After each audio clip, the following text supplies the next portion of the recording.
Yo tout le monde, j'espère que vous allez bien. Désolé pour la petite absence, j'étais parti en vacances mais on parlera de ça plus tard. Car en ce moment, l'actu est beaucoup trop chaude. J'ai l'impression que la France a ouvert une putain de porte des enfers en gagnant cette coupe du monde tellement il se passe des trucs de fou depuis cette deuxième étoile. Entre Booba et Carissa Orly, Je vais te boire ton sang. le shitstorm que Squeezie a lancé en pliant en deux tout le YouTube game en seulement un tweet tel Pain qui atomise Konoha avec son Shinra Tensei, y a de quoi se poser des questions. Et en parlant des enfers, l'artiste au plus gros flow satanique de cette génération après Lil Uzi Vert vient tout juste de nous sortir son dernier album. Et bien sûr, je te parle de Trippie Redd, comme tu l'as vu dans le titre de la vidéo. Je me suis dit que c'était le moment parfait pour parler de lui, depuis le temps que vous me harcelez pour que je fasse une vidéo dessus, donc c'est ce qu'on va faire aujourd'hui. La vidéo sera divisée en deux parties. La première sur son histoire, et la deuxième partie, en fin de vidéo, on ira se plonger dans son nouvel album, Life's a Trip, histoire de comprendre un peu tout ce qui se cache derrière ces 14 nouveaux titres. Et si tu le connais déjà un peu, normalement, juste avec ce nombre, t'as capté. Ah ouais, avant qu'on commence, il y a une annonce très importante qui se trouve en fin de vidéo, c'est en rapport avec les 100 000 abonnés, et ça va se passer sur Instagram. Donc si je peux déjà te donner un conseil, c'est de venir me suivre là-bas. Mais je te reparle de ça à la fin. Vas-y maintenant, c'est parti pour ce petit flashback dans la vie de Trippie Redd.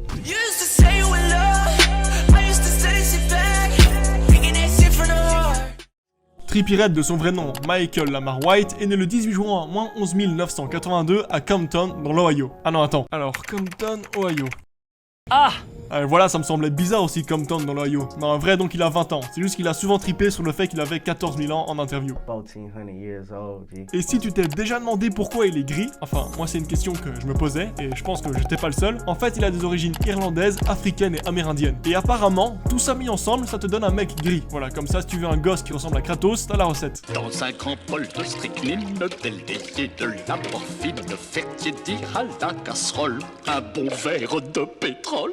Oh, je vais en mettre deux. Sa mère l'élève seule avec ses deux autres frères pendant que son père est enfermé en prison. Il grandit sans forcément être attiré par le milieu musical. Et comme beaucoup dans cette génération, son style de musique ne se limite pas seulement au rap. Il écoutait aussi pas mal de rock. Pendant son adolescence, son grand frère mourra dans un accident de voiture. Et cet événement l'impactera énormément, si bien qu'après ça, il rejoindra le gang des Bloods. D'où tous ces foulards rouges que tu vois dans ses clips. Vers ses 14 ans, il commence à rapper pour honorer la mémoire de son frère. Et sort très vite deux premiers sons, Sub-Zero et New Ferrari, qu'il supprimera peu de temps après. En 2016, il sort son tout premier clip et prépare-toi bien car on est encore loin, mais très loin du Trippie que tu connais aujourd'hui.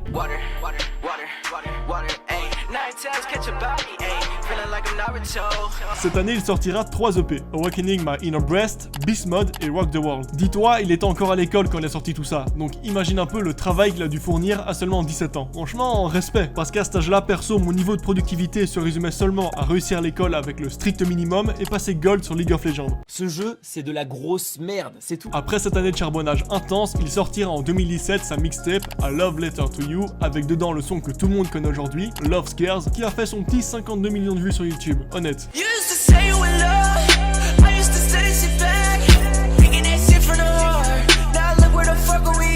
Et c'est pas fini, il ira aussi faire son feat avec 6ix9ine qui fera un carton, et surtout cette année, X l'invitera sur son album pour qu'ils réalisent ensemble ce qui deviendra le meilleur feat de toute cette génération. Oh.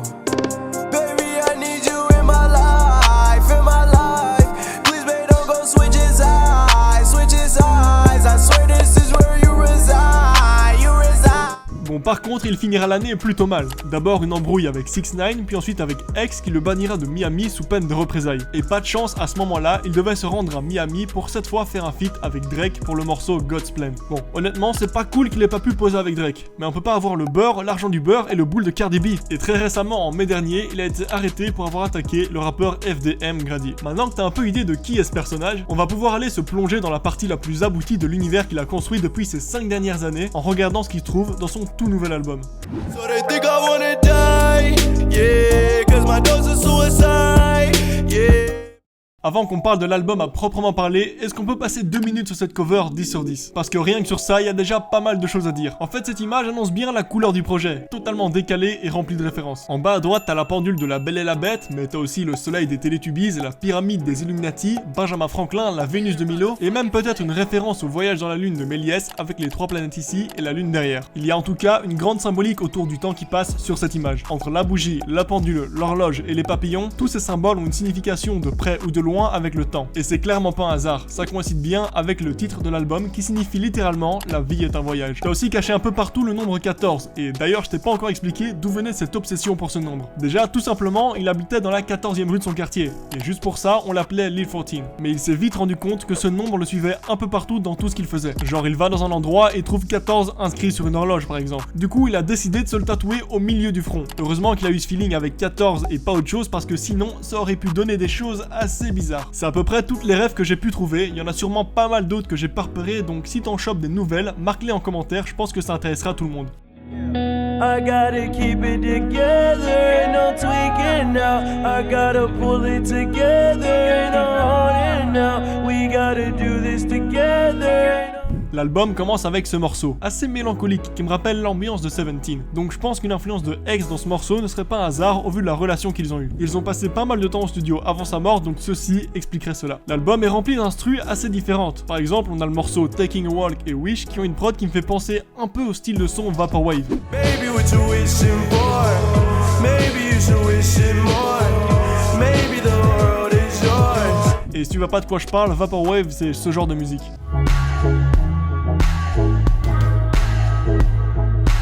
On trouve aussi How You Feel, un morceau samplé d'une musique de Eddie Money, un chanteur de rock américain. Là, on commence déjà à avoir un album extrêmement diversifié musicalement, mais c'est pas tout. Il a aussi placé un petit son sur une prod old school avec un flow à l'ancienne dans Home's Revenge, un morceau dédié à son grand frère décédé. Every day I keep it real and get that bag, ho, cause that shit up for grabs, ho. Put that on my tab, ho. Juste là, je t'ai montré 4 morceaux avec 4 styles très différents. Évidemment, ça donne de la force à son album, mais je pense pas que ça soit ça qui montre réellement si on se trouve en face d'un album de qualité ou pas. Ça nous montre juste que le mec est bourré de talent et qu'il sait s'adapter à tout type de musique. Mais c'est pas à ça qu'on peut reconnaître un vrai chef-d'œuvre. L'album 17 de X par exemple est rempli à quasiment 100% de morceaux mélancoliques et pourtant c'est un putain de classique qui à mon avis perdurera dans le temps. Mais pour en revenir à l'album de Trippie, au-delà de sa diversité, c'est clairement le projet le plus abouti qu'il a jamais sorti. Déjà, il y a moins de feats, seulement 3 pour 14 comparé à ses anciens projets où t'en avais 4, 5, voire 6. Et je pense que ça montre une certaine prise de maturité et de confiance en soi qu'il a acquis au fil du temps. Son univers est assumé et il le maîtrise parfaitement. Putain, j'ai l'impression de parler comme un coach de The Voice. Ton univers, tu peux être la voix, quelle prestance, yeah, quel groove, oh yeah, living in America. Donc pour moi, c'est un grand oui cet album et je t'invite vraiment à aller l'écouter. Attends, pars pas si vite, j'ai une grosse annonce à te faire. Le jour où tu regarderas cette vidéo, on aura sûrement dépassé les 100 000 abonnés, donc déjà un immense merci. Mais si je t'ai demandé de rester jusqu'ici, c'est pas pour seulement te dire ça. Déjà pour la vidéo des 100 000, je vais organiser une FAQ. Donc si t'as des questions à me poser, tu les mets en commentaire avec le hashtag TayonFAQ. Par contre, on va éviter les demandes de vidéos sur un artiste particulier car j'en reçois déjà tous les jours. Mais surtout pour fêter ce grand cap, à la rentrée, je vais faire gagner un cadeau à l'un d'entre vous lors d'un concours que j'organiserai sur Instagram. Donc si tu veux être sûr d'avoir une chance de participer et de gagner, viens me rejoindre sur Instagram, tout est en description. Voilà, je t'ai tout dit, oublie pas de t'abonner, liker, etc. comme d'habitude. Moi je te laisse là, c'était Tayon, à la prochaine.